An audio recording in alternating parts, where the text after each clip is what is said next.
Olá, esse é o 5º programa da série Origens. O tema de hoje, Origens da Ciência. Há um texto bíblico escrito por Paulo, um grande filósofo Paulo, em 1 Tessalonicenses capítulo 5, 21, que diz: ponham à prova, ou seja, examinem todas as coisas e fiquem com o que é bom. Naturalmente que Paulo aqui não estava falando em ciência, o tema aqui eram profecias, mas de certa forma podemos até aplicar esse texto ao contexto da ciência, ou seja, colocar tudo à prova, analisar, examinar. Mas afinal, o que é ciência? Segundo a definição de Eva Lakatos e Marina Marconi, no livro Metodologia Científica, ciência é um conjunto de conhecimentos racionais, certos ou prováveis, obtidos metodicamente, sistematizados e verificáveis, que fazem referência a objetos de uma mesma natureza. Note que ela menciona racionalidade, verificabilidade, ou seja, tem que ser verificável aquilo que você estuda, e objeto de estudo, de pesquisa. Ciência é igual saber, então ciência vem dessa ideia de saber, de conhecer, de investigar. Esse gráfico aí na sua tela me ajuda a explicar para você as diferenças e semelhanças que há entre criacionismo, ou evolucionismo, ou naturalismo filosófico e design inteligente. Note que no centro você tem uma área ali alaranjada que então seria a interseção entre todas essas áreas de conhecimento, esses modelos, que se trata então da ciência como método, ou método científico. Note que criacionismo, evolucionismo e design inteligente, todos eles se valem do método científico, dessa ferramenta útil para entender a realidade. No entanto, o que está ali em amarelo, verde e azul seria então a área filosófica dos modelos. Criacionismo, embora se valha também do método científico, o criacionista tem um componente filosófico que é a teologia bíblica, no caso dos criacionistas bíblicos. Já o evolucionista tem uma componente também filosófica, que é o naturalismo filosófico, a ideia de que tudo poderia surgir naturalmente, sem a intervenção de um criador inteligente e sobrenatural. O design inteligente é uma visão de mundo que dispensa o criador, mas entende que existem evidências de design inteligente, de uma inteligência por trás de tudo que você observa. Então, na verdade, os defensores do design inteligente, ou DI, eles não se preocupam com a natureza do designer, mas entendem que há evidência, sim, de que houve uma intencionalidade, uma teleologia na criação. O que esse gráfico visa mostrar? Que, embora todos esses modelos, esses 3 modelos, eles se utilizem do método científico, os 3 também têm, sim, um componente filosófico que não é passível de verificação científica. No caso do criacionismo, repetindo, a teologia bíblica, evolucionistas, naturalismo filosófico e design inteligente, a teleologia. Ok, avançando aqui, nós temos 2 cartoons que ajudam a entender um pouquinho como que um conceito, uma palavra, às vezes é vista ou visto na concepção de cada pessoa. Veja só, o homem diz assim: eu vejo evolução ocorrendo no meu laboratório porque isso é um fato. Mas o homem, quando menciona ali, o cientista menciona a evolução, na cabeça dele está ali uma ilustração que revela, talvez, diferenças de pigmentação nas asas das borboletas, variações limitadas, o que alguns chamam de microevolução. Mas o garoto, que não conhece essa discussão toda, ele entende que quando falou a palavra evolução, seria então a ideia de macro ou mega evolução, aquela ideia de que de uma única célula, de um único organismo primordial, teriam evoluído várias e várias formas de vida, chegando até o nosso tempo com essas espécies que nós conhecemos. Note, uma palavra, evolução, ela pode ser interpretada de 2 maneiras diferentes. Nesse outro cartoon, o rapaz aí diz o seguinte: eu sei que a evolução é verdadeira, porque eu vejo a evolução ocorrendo todo o tempo. Note que no primeiro momento em que ele menciona a evolução, ele está pensando na mega ou macroevolução de um organismo unicelular ter evoluído ao longo de milhões, bilhões de anos até chegar ao ser humano. Mas no segundo momento em que ele menciona a evolução, ele diz que vê isso acontecer, na verdade o que ele viu ali foi diversificação de baixo nível, raças de cães diferenciadas, não é? Mas todos sendo cães. Então note que essa palavra é bastante elástica, não é? E ela deveria ser realmente esclarecida antes de qualquer discussão envolvendo criação e evolução. Um outro bom exemplo de uma premissa evolutiva que foi testada e verificada como não sendo correta por meio da ciência empírica ou do método científico. O caso aqui é das moscas das frutas, ou seja, a Drosophila melanogaster. Ao longo de 100 anos, os cientistas conseguiram forçar nessas mosquinhas mutações. elas se multiplicam muito rápido, então você tem ali gerações sucessivas rapidamente. Ao longo de 100 anos, essas mosquinhas sendo torturadas em laboratório não confessaram a evolução. Veja só por quê. Eles obtiveram, em gerações sucessivas, moscas com asas retorcidas, não voavam, moscas sem asas, obviamente que não voavam mesmo, moscas com órgãos deslocados, ou seja, todas as mutações, nenhuma delas deu origem a um novo órgão funcional, nem um novo plano corporal. Todas foram deletérias, ou seja, fizeram com que a informação genética fosse perdida, ou no mínimo mantida, mas com alterações que não foram benéficas ou vantajosas para as moscas. Então aqui nós vemos o método científico sendo aplicado e demonstrando que uma premissa da evolução realmente não estava correta, ou seja, que as mutações poderiam promover algum tipo de diferença favorável, vantajosa para algum tipo de organismo. Parece-me, ou parece aos pesquisadores, que as mutações não causam isso. Elas mantêm ou alteram aquilo que funcionava bem, talvez no começo. Os pais da ciência, o que podemos falar sobre esses homens e mulheres que deram origem, realmente criaram um método científico usado até hoje pelos cientistas do nosso tempo? Esses chamados pais ou precursores da ciência eram, em sua maioria, devotos cristãos. Talvez o mais destacado deles seja realmente Isaac Newton. Veja, Newton é autor do clássico influente em filosofia natural, Principia Matemática, mas ele escreveu também as profecias do Apocalipse e o livro de Daniel. Talvez poucos saibam que Newton escreveu tanto sobre teologia quanto sobre ciência e se aplicava igualmente com o mesmo empenho e afinco às duas áreas do conhecimento. Newton escreveu nesse livro, escrito em 1723, o seguinte: a predição de coisas futuras refere-se à situação da igreja em todas as épocas. Entre os velhos profetas, Daniel é o mais específico na questão de datas e o mais fácil de ser entendido. Por isso, no que diz respeito aos últimos tempos, deve ser tomado como a chave para os demais. Rejeitar suas ideias, ou de Daniel, rejeitar suas profecias é rejeitar a religião cristã, pois que essa religião está fundada nas profecias a respeito do Messias. É um livro muito interessante, realmente, esse sobre Daniel e Apocalipse. A revista Sapiens, número 4, a revista que derivou da Super Interessante, chamou atenção para esse lado pouco conhecido do descobridor da gravidade, das leis do movimento, um dos precursores mais importantes da ótica e reinventor da matemática. Segundo a revista, Newton morreu afirmando que o movimento e as órbitas dos planetas eram definidos por Deus, assim como a composição da matéria.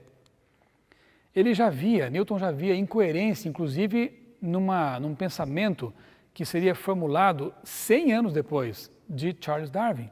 Olhe só o que Newton escreveu a respeito da teoria da evolução, antes mesmo de ela ser desenvolvida por Darwin. Se os homens, animais, etc., tivessem sido criados por ajuntamentos fortuitos de átomos, haveria neles muitas partes inúteis. Aqui uma protuberância de carne, ali um membro a mais, alguns animais poderiam ter um olho só, outros mais dois. Realmente é uma constatação bastante interessante e até genial. Mas no registro fóssil você não percebe isso.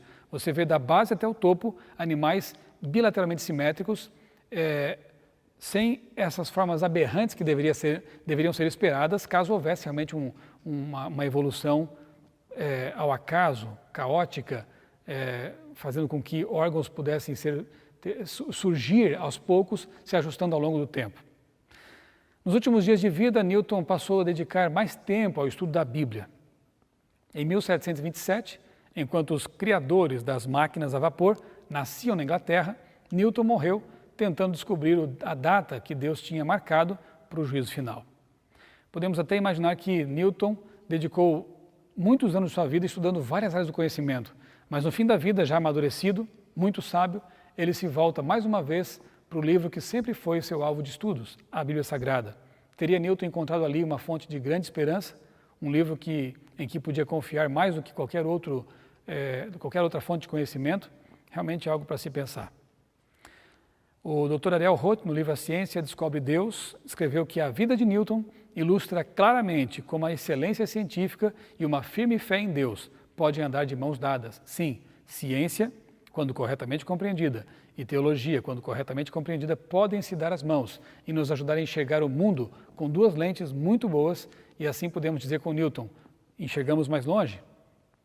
Qual seria então o berço da ciência? em que contexto cultural, geográfico nasceu a ciência como método.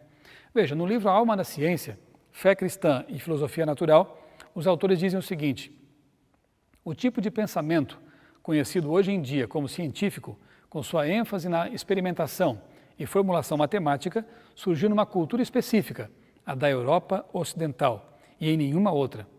Os mais diversos estudiosos reconhecem que o cristianismo forneceu tanto os pressupostos intelectuais quanto a sanção moral para o desenvolvimento da ciência moderna. A pergunta que fazemos aqui, então, quais são esses pressupostos bíblicos, que favoreceram o desenvolvimento da ciência moderna como método científico? Um deles é o de que a Bíblia ensina que a natureza é real, diferentemente de outros sistemas religiosos que a consideram irreal, como, por exemplo, o panteísmo, o hinduísmo e o idealismo. Sem a concepção de que a natureza é real, não haveria como ter realmente método científico, investigação científica. Outro pressuposto: a doutrina bíblica da criação implica que o mundo não é ilusório, antes é uma esfera de estruturas definíveis e relações reais e, portanto, um objeto passível tanto de estudo científico quanto filosófico. O mundo não é ilusório, o mundo é real. Outro pressuposto: a convicção bíblica que favoreceu o desenvolvimento da ciência é a ideia de que a natureza tem valor e o que Deus fez é bom. Os gregos antigos, por exemplo, não tinham essa convicção. Muitos historiadores acreditam que esse é um dos motivos pelos quais os gregos não desenvolveram uma ciência empírica que requer observação prática e de primeira mão, bem como experimentação. Note que aqueles vasos bonitos que você vê da Grécia Antiga não eram feitos pelos mais sábios, não eram feitos pelos filósofos, não é? Geralmente eram os escravos que produziam essas coisas que envolviam manipulação da matéria, pôr a mão na massa. Lógico que numa cultura dessa não haveria como surgir um método científico que exige realmente experimentação, manipular a matéria. Graças a essa visão bíblica sobre a realidade, sobre o universo, sobre a vida, sobre a matéria, houve então uma desdeificação da natureza. E os autores da Alma da Ciência, desse livro que eu mencionei, dizem o seguinte, que enquanto a natureza é objeto de adoração religiosa, sua análise é considerada uma heresia. O monoteísmo da Bíblia, do Deus fora da matéria, exorcizou os deuses na natureza, libertando a humanidade para desfrutá-la e investigá-la sem medo. Somente quando o mundo deixou de ser um objeto de adoração é que pôde tornar-se um objeto de estudo.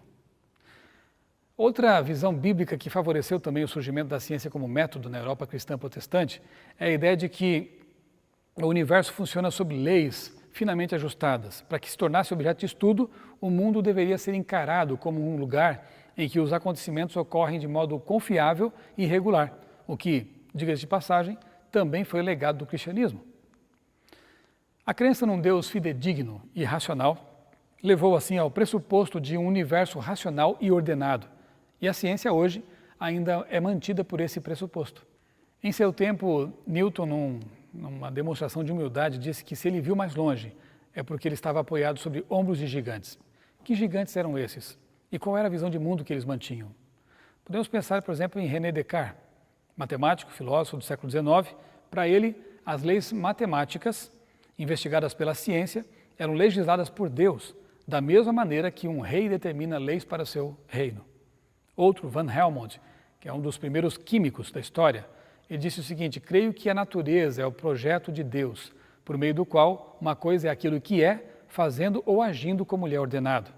Outro, Nicolau Copérnico, astrônomo polonês, que defendeu o heliocentrismo em oposição ao geocentrismo, ele afirmava que as leis da natureza não são intrínsecas e não podem ser deduzidas a priori. Antes, são impostas ou infundidas por Deus e só podem ser conhecidas a posteriori, por meio da investigação empírica. E o que dizer de Galileu Galilei? Físico, matemático, astrônomo italiano, ele argumentou que não podemos presumir que saber como Deus pensa. Devemos sair e olhar para o mundo que ele criou, inaugurando assim o método científico. Isaac Newton, voltando um pouquinho a ele, diz o seguinte, que, segundo ele, o principal objetivo da ciência é realizar uma argumentação retrospectiva ao longo da cadeia de causas e efeitos mecânicos, até chegar à primeira de todas as causas, que certamente não é mecânica e que para Newton era Deus. Quando os cientistas modernos qualificam certos pesquisadores atuais de pseudocientistas pelo simples fato de crerem no criacionismo, na verdade eles estão ofendendo até mesmo aqueles que os precederam e lhes legaram o próprio meio de sobrevivência, ou seja, a ciência.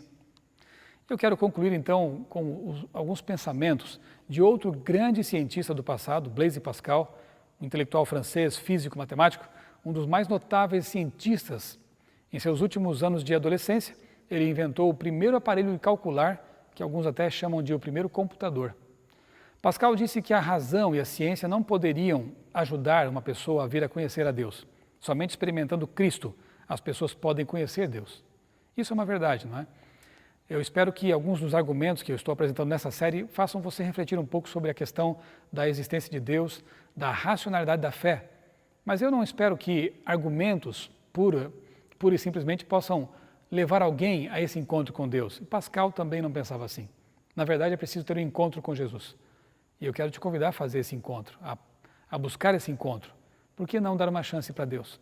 Note que Pascal escreveu o seguinte, o conhecimento de Deus sem o da própria miséria produz orgulho.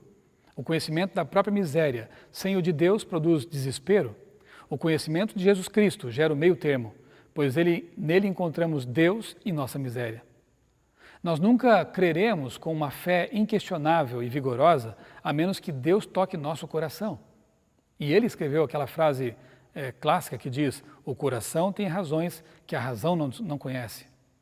E mais, não tenho palavras para qualificar aquele que duvida e não corre atrás da certeza, aquele que, ao mesmo tempo, é sumamente infeliz e injusto, e ainda se sente tranquilo e satisfeito e se vangloria de tudo isso.